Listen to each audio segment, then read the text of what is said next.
ऐसे है ना, दिल जले आशिक बहुत होते हैं, दिल के अरमा आंसुओं में बह गए। तो अब कोई 4-4 मरतबा लड़के हारता है, उसके बावजूद भी अगर एमआईएम को बोलता है तो वाकई में एमआईएम बहुत बड़ी ताकत है। इलेक्शन कमीशन बनाता है वोटर लिस्ट, हाँ, आपको ऑब्जेक्शन का टाइम है, आप ऑब्जेक्शन भी नहीं करते, नंबर 1। वोटर लिस्ट फिर आती है, आप देखते नहीं। ये अचानक ऐसा है ना कि ये इलेक्शन के कीड़े हैं जो इलेक्शन से पहले उठ जाते हैं और इलेक्शन के बाद सो जाते हैं। हाई कोर्ट से इनको रिलीफ नहीं मिलता है, हाई कोर्ट गए 2-2 मरतबा, शायद 3 हाई कोर्ट रिलीफ नहीं मिला।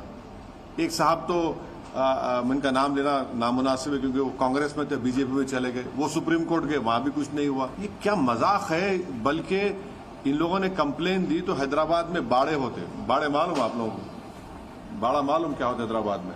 पर मालूम बाड़ा, बाड़ा क्या होता है?